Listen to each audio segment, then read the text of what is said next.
Baik, sebelum kita lanjutkan, saya ingin persilakan para teman-teman dan pejuang Beli Indonesia yang hari ini hadir di studio. Mereka ini adalah kawan-kawan kita dari IIBF Jawa Barat. Dan silakan, saya mau tanya siapa? Kang Afep, silakan Kang Afep. Ya, mic-nya sudah on belum? Sudah, oke. Assalamualaikum warahmatullahi wabarakatuh. Waalaikumsalam warahmatullahi wabarakatuh. Saya menanyakan ke Pak Happy, sederhana terhadap apa yang tadi disampaikan, orang yang punya hutang 80M, tetapi dengan kemajuan dan perkembangannya ada dalam kondisi yang baik. Ini kan sederhananya 80M bisa dalam jangka waktu 2 tahun, tetapi di balik itu apa yang terjadi? Iya. Assalamualaikum warahmatullahi wabarakatuh. Waalaikumsalam warahmatullahi wabarakatuh. Kita langsung saja. Iya, jadi sebenarnya begini Mas, IIBF itu, DFC ini kan dilahirkan oleh IIBF, dan IIBF itu adalah sebuah gerakan dakwah sebetulnya ya. Jadi di IIBF itu tidak hanya berbicara tentang marketing, tentang tim, tentang investasi, tetapi ada di belakang itu juga ada yang menjadi landasan daripada IIBF. Makanya membangun karakter di IIBF itu yang disentuh itu ada 3 Mas. Gitu. Yang pertama adalah entrepreneurship. Gitu. Kenapa? Karena ternyata tidak semua pengusaha itu memiliki jiwa entrepreneurship gitu. Banyak pengusaha itu pokoknya yang penting kita hembat aja gitu ya. Jadi nekat, modalnya nekat. Maka kita sampaikan bahwa nekat is not a sustainable strategy. Apa artinya? Bahwa nekat itu nggak bisa dilakukan itu terus menerus. Sekali nekat nggak apa-apa, tapi yang kedua kali mesti mikir, mesti hitung-hitungan dan sebagainya, ya kan? Nah, entrepreneurship ini tidak hanya hilang di dalam pengusaha aja di Indonesia, tetapi juga di dalam leadership nasional, gitu ya. Maka kenapa Indonesia kok negeri kaya raya, tetapi kok masyarakatnya banyak miskin, gitu. Itu sebetulnya adalah leadership, entrepreneurship di kalangan para leaders, gitu. Kita melihat hari ini Cina hebat, itu nggak mungkin bisa terjadi kalau Deng Xiaoping itu tidak memiliki entrepreneurship. Singapura bisa membangun, Singapura tuh kasihan gitu. Dulu mau gabung ke Malaysia ditolak, gabung ke sini ditolak, akhirnya dia bangkit itu. Tetapi ada seseorang yang namanya Lee Kuan Yew yang memiliki kecerdasan ekonomi, gitu. Hari ini kita bisa lihat, gitu. Jadi, ini yang kita bangkitkan. Yang namanya bisnis itu ya harus hitung-hitungan, gitu. Ya harus ada analisis, harus ada risk management, harus ada visibility study, harus ada segala macam gitu, contingency plan dan sebagainya. Entrepreneurship. Yang kedua adalah leadership yang kita sentuh. Leadership ini adalah kemampuan seseorang untuk memutuskan, sebetulnya dilihat dari sini, gitu. Semakin orang itu mudah memutuskan, itu sebetulnya leadership dia itu semakin kuat, sebetulnya itu tanda-tanda gitu. Memiliki kecerdasan ekonomi tanpa memiliki leadership yang kuat nggak akan menghasilkan apapun gitu. Makanya pengusaha itu yang jadi orang cerdas itu anak buah semua gitu, dia bagian mutusin gitu. Ini kita bangkitkan. Nah, ternyata tidak mudah juga gitu. Nah, ada satu lagi yang disentuh oleh IIBF, DFC, yaitu spiritual. Spiritual itu hubungannya kita ini dengan Tuhan kita, gitu. Nah, ini yang menjadi diferensiasi mungkin bagi IIBF dengan yang lain. Karena IIBF itu lahir untuk mengembalikan orang-orang itu. Gitu. Kita ingin menjadi sebuah lembaga dakwah yang bisa mengingatkan teman-teman kita agar kembali kepada Tuhannya. Gitu. Nah, kalau leadership ini tidak ditunjang dengan spiritual, maka bisa menjadi berbahaya. Mutusin hebat, hitung-hitungan hebat, tetapi membahayakan orang lain, ya kan? Makanya bobol bank ini duanya kuat ini, tapi nggak pakai spiritual sama sekali. Nah, kalau kita kembali kepada apa sebetulnya yang dilakukan di DFC, IIBF terhadap kasus-kasus seperti yang 80 miliar gitu. Bahkan siapapun, IIBF itu menyentuh yang pertama itu spiritualnya, gitu. Bagaimana kamu mau maju gitu, mau berhasil kalau antara kamu dengan istri kamu setiap hari itu bertengkar gitu, mesti nggak ada energi gitu, tidak saling redok gitu. Misalnya seperti itu. Apalagi kalau kita itu pakai uang-uang nipu orang gitu, pakai riba dan sebagainya. Nah, dalam kasus perjalanan anak yang berutang 80 miliar, itu kita belum sempat itu bicara leadership, belum sempat bicara entrepreneurship, baru bicara di spiritual. Ya sedikit lah di sini kita bicara ya. Nah, satu ketika anak ini kan habis sama sekali Mas, habis sama sekali hartanya, bahkan ketika dia itu lari ke Jakarta, dia dalam keadaan lari itu, dia itu tidak punya bahkan untuk makan itu nggak punya gitu. Anda bisa bayangin nggak, orang utang 80 miliar mestinya ada bekasnya ya kan gitu. Ini sama sekali nggak ada bekasnya. Satu hari dia itu bilang sama saya, janjian di rumah, Pak Epi mohon maaf terlambat gitu. Kenapa? Karena saya harus gantian piring sama istri saya, sama anak saya. Waduh, saya itu kok bisa sampai begini ya. Waktu itu dia cukup fenomenal lah ya bagi IIBF ya. Dan kemudian saya kasih piring, kita kasih kerjaan lah, enggak seberapa, 1 bulan 2,5 juta kalau nggak salah kita kasih kerjaan untuk menghidupin dia. Nah, yang menjadi tantangan kita pada saat itu, istrinya itu selalu melawan suaminya. Jadi suaminya itu kasihan, gitu ya, selalu melawan, enggak sembahyang, enggak segala macam, sehingga kita hampir dengan suami ini hampir putus asa suaminya, hingga ditangkap oleh polisi. Dan ketika ditangkap polisi itu suaminya datang ke rumah saya, gitu bilang, Pak Epi ada salam dari istri saya. Oh iya, kenapa rupanya? Istri saya dengan bayinya ditangkap di Jakarta, dan ketika di dalam mobil itu dia bermimpi. Mimpinya itu diajak umroh sama Pak Epi, kata dia ya. Gitu. Mudah-mudahan anaknya dengar ya siaran kita. Saya bilang, baik, insya Allah mudah-mudahan itu sebuah tanda pertolongan Allah. Ya. Jadi saya dengan suaminya bekerja, bagaimana Anda hidup aja dulu, gitu, mencari pekerjaan baru dan sebagainya. Belum kita sempat itu, istrinya udah ditangkap, kemudian ternyata suaminya juga ditangkap, gitu.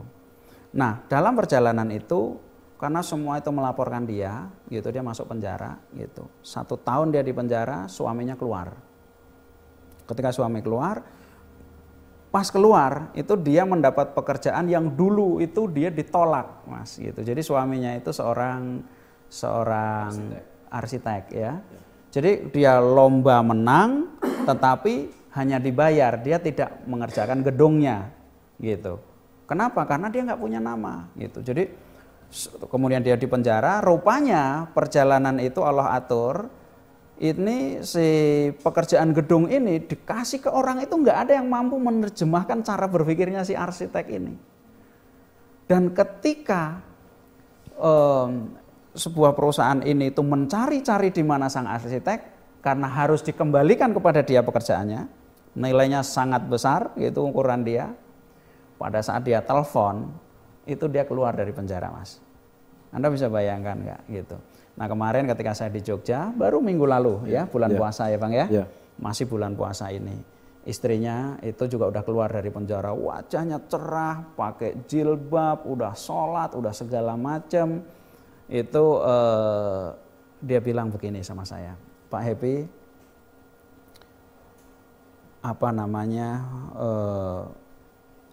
saya ingin menyampaikan terima kasih, dan satu hal yang saya ingin Pak Happy tahu, bahwa begitu hebatnya Allah itu perjalankan saya. Sehingga saya itu dihukum itu sangat tidak sebanding dengan apa yang sudah saya lakukan terhadap orang-orang gitu. Utang saya masih ada berapa dan semua bisa saya ajak bicara gitu. Jadi yang lucu si siapa namanya? Diwangkoro itu kan. Ya ini anaknya namanya Diwangkoro. Saya keceplosan sebetulnya. Tapi insya Allah anaknya Redok ya, karena dia ingin berdakwah dengan kasusnya itu. Jadi Diwangkoro mengatakan begini, yang lucunya Pak, ada sisa-sisa kan yang lebih besar itu udah selesai Mas, orang kan kasusnya dikriminalkan gitu. Artinya sesudah dia dihukum selesai lah gitu. Tapi ada beberapa orang yang datang, utangnya itu ada sekitar 1 miliar 2 miliar ya. Dia bilang begini sama Diwangkoro, Mas, aku itu dicicil setiap bulan. Ya sudah saya cicil. Berapa? 100 deh. 100 apa? 100 juta sebulan. Kamu kok ngomong 100 juta? Lah bagaimana? Saya pikir 100 ribu kata dia kan gitu. Utang 1 miliar ya. Antara 100 sama 100 juta sama 100 ribu. Karena izin Allah, apa ini orang ini bilang? Iya man, iya jangan 100 ribu dong Mas, tolong 200 ribu gitu. Anda bisa bayangkan ya. Jadi ini sebuah rahasia yang luar biasa. Ya ada yang kita restrukturisasi bisnisnya, ada yang nggak sempat gitu. Tetapi bahwa sukses itu selalu itu adalah gabungan dari 2 hal. Gitu. Yang pertama adalah iman atau ketakwaan kita kepada Allah, yang kedua adalah strategi. Dalam hal kita itu tidak bisa melakukan strategi apapun, pastikan kita itu masih memegang ketakwaan itu. Gitu. Nah, ini yang menjadi PR bagi IBF, PR bagi kita semua, sehingga yang namanya sukses itu sebetulnya adalah sesuatu yang pasti, gitu, sesuatu yang mutlak, gitu. Bagaimana tidak? Itu dijanjikan kok sama Allah Subhanahu Wa Taala. Nah, kenyataannya dalam kehidupan sehari-hari kita itu lebih memilih strategi dan meninggalkan ketakwaan gitu. Itu yang menjadi persoalan gitu. Wah ini kalau nggak saya ambil saya nggak dapet nih gitu proyeknya. Padahal kita tahu yang kita langgar itu adalah hukum-hukum Allah gitu. Ada riba di sana gitu, ada segala macam di sana kita langgar karena strategi kita yang berjalan, tetapi ketakwaan kita tinggalkan. Nah jadi kalau ingin tahu kenapa orang-orang itu bisa bangkit gitu, yang disentuh itu 2 gitu. Ada 3 ya, 3 ini ada entrepreneurship, leadership dan spiritual gitu. Tetapi kalau diwujudkan dalam rumusan itu gabungan antara 2 variabel, yaitu ketakwaan dan strategi. Ini disentuh dua-duanya gitu. Ya Kang Apep, kita memang berencana dalam artian bahwa nanti kalau dalam perkembangannya ke depan, DFC ini akan kita buat menghadirkan orang-orang yang seperti ini. Jadi teman-teman bisa mendengarkan langsung ceritanya seperti apa yang dialami. Mungkin kalau menurut perhitungan matematis akal kita kan nggak nyampe itu. Dengan hutang 80 miliar selesai dalam 2 tahun atau setahun. Tapi kan kalau Allah berkehendak apapun bisa terjadi. Bahkan yang kita pikir bahwa penjara itu adalah sebuah yang buruk buat kita, ternyata justru lebih baik. Karena ada berbagai macam cara rahasia Allah yang terjadi pada kita yang hanya Dia yang tahu kan, sistem Dia. Baik, selanjutnya barangkali masih ada yang mau bertanya di teman-teman yang ada di sini. Ada tanya nggak? Ya silakan. Itu mic-nya tolong di ini, Mbak Yiyin, Teh Yiyin. Assalamualaikum warahmatullahi wabarakatuh. Waalaikumsalam warahmatullahi wabarakatuh. Kebetulan kami pertama kali datang ke IBF karena kami berdua emang sedang merasa mempunyai masalah. Itu kewajiban kami yang cukup besar tiap bulannya. Setelah kami ikut IBF dan mengikuti program-program selanjutnya, kami merasa itu membawa hikmah yang luar biasa. Sehingga kami merasa untuk membayar tanggung jawab kami tiap bulan itu, kami merasa optimis realistis bahwa kami akan bisa menyelesaikan masalah kami dalam waktu 2 atau 3 tahun. Nah, harapan kami dengan adanya DFC ini, bisakah kami mempercepat tanggung jawab kami terhadap hutang lah sebut saja, lebih cepat lagi. Nah, apakah DFC itu bisa memberikan komunikasi lebih aktif lagi, misalnya memberikan mentor atau bisa mengawal pergerakan kami, karena hanya baru 2 kali pertemuan kami itu merasa ada banyak ilmu yang belum kami terima gitu. Misalnya saya tahu bahwa saya harus membuat planning perusahaan, planning bisnis selama 6 bulan, 1 tahun, 2 tahun. Nah, kami agak kesulitan karena saya harus membuat detailing yang apa nih pertama yang harus kami lakukan. Sebenarnya secara tadi optimis realistis berdasarkan misalnya anggap saja PO yang kami terima cukup besar, tapi kami ada sedikit bottleneck, ada sedikit kesulitan untuk mempercepat itu. Nah, untuk kami bisa beraktif lagi berkomunikasi itu dengan siapa gitu, kami agak kesulitan. Bersama teman-teman LF kami mendapat banyak masukan. Iya. Oke, baik. Teh Hiyin ini adalah istrinya dari Kang Galunggung. Mereka berbisnis di bidang konveksi. Langsung saja kalau. Ya, terima kasih ya Teh Hiyin sama Kang Galunggung. Ini Galunggung tapi orang Jawa sebetulnya ya. Karena dia itu pakai gunungnya itu gunung Jawa Barat, dia harus pindah ke Jawa Barat gitu Bang. Iya, jadi satu hal bahwa kadang-kadang cepat itu adalah sebuah ancaman ya buat kita ya. Tetapi siapa yang tidak ingin cepat ya, mempercepat dan sebagainya. Gitu, cepat tetapi juga harus cermat. Nah, mengapa IIBF itu akhirnya itu membuat DFC? Sebetulnya adalah menjawab pertanyaan-pertanyaan seperti Teh Hiyin tadi gitu. Karena banyak yang tidak bisa mengakses ya. Seperti Jawa Barat, makanya ini Jawa Barat kita berikan kepercayaan untuk mengadakan silaturahmi nasional besok ya. Untuk apa? Biar Jawa Barat ini bangkit gitu. Karena Jawa Barat itu banyak di Jawa Barat itu langsung ini ke IIBF pusat ya, teman-teman dari Tasik dan sebagainya. Nah, kita berharap DFC itu berdiri di sana. Untuk apa? Untuk melayani gitu, untuk melayani teman-teman yang memang membutuhkan bimbingan gitu. Kemudian juga ada LF yang tadi Teh Hiyin itu sampaikan. Ini sebetulnya untuk mengawal juga gitu. LF itu tugasnya agar kita itu keep accountable gitu, terus merasa bertanggung jawab. Ini loh, kita ini punya target-target, janji-janji terhadap diri kita sendiri gitu kan. Pengusaha itu apa sih yang paling sulit gitu? Yang paling sulit itu ngawasin diri sendiri karena nggak ada bosnya lagi gitu. Maka dibuat LF, teman-teman yang nanyain, loh katanya Anda mau melakukan ini, sudah sampai mana? Itu LF itu salah satunya gitu ya kan. Kita berharap dengan seperti itu Anda terus memiliki energi dan terus mau ngejar apa yang kita janjikan. Karena janji Anda terhadap diri Anda itu berpengaruh pada nasib orang banyak gitu. Kalau pengusahanya itu males-malesan, ya kasihan orang banyak gitu. Padahal yang kita mau bangkitkan bukan cuma keluarga, bukan cuma karyawan, tetapi bangsa kita ini gitu. Jadi kita butuh pengusaha-pengusaha yang kuat, yang memiliki komitmen tinggi. Nah, ini LF. Nah, di samping itu juga seperti program-program V-Coach dan sebagainya sebetulnya untuk menjawab hal-hal seperti ini.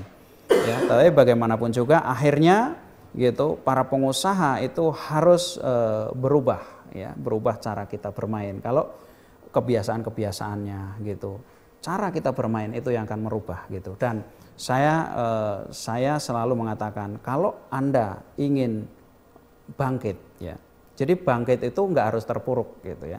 Terpuruk menjadi hebat itu ya bangkit, tetapi yang hebat menjadi lebih hebat itu ya bangkit juga. Semua orang harus bangkit ya. Ini tantangan kita. Jadi hidup itu harus semakin lebih baik gitu.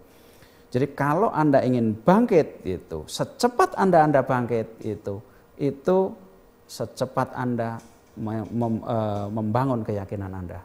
Itulah jawabannya. Jadi seorang yang keyakinannya itu cepat bangkit, cepat kuat gitu, maka dia akan secepat itulah dia akan bangkit.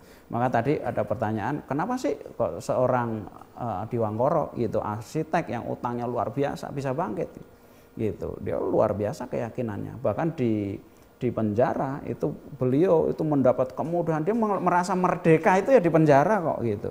Gitu dulu ketika di luar itu kejar-kejar orang luar biasa, nggak bisa mikir gitu. Kapan ini? Begitu di penjara itu karyanya luar biasa banyaknya. Jadi kemerdekaan itu dia dapat di penjara gitu. Ya itu untuk makomnya Diwangkoro. Kita nggak usah masuk makomnya dia, ya gitu berat itu urusannya. Gitu Mbak Teh Yin ya. Mudah-mudahan makin lama makin baik gitu. Dan Teh Yin kan salah satu Vcoach juga ya, kandidat Vcoach ya. Bantu teman-teman. Insya Allah, Allah mudahkan kita semua. Ya. Baik, terima kasih. Sebelum kita lanjutkan, kita rehat sejenak dulu. Namun sebelum itu saya harus mengingatkan kalau misalnya ada pertanyaan yang teman-teman bisa lontarkan dari daerah, dari luar kota, bisa di nomor 0812. Tadi Sodik udah mengatakan kepada saya ada berapa sebenarnya?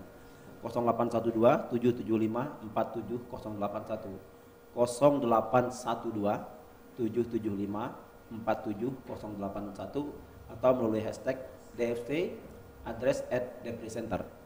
Baik, kita akan menjawab beberapa pertanyaan setelah ini. Namun sebelum itu kita rehat sejenak dengan terlebih dahulu mengikuti tayangan berikut ini.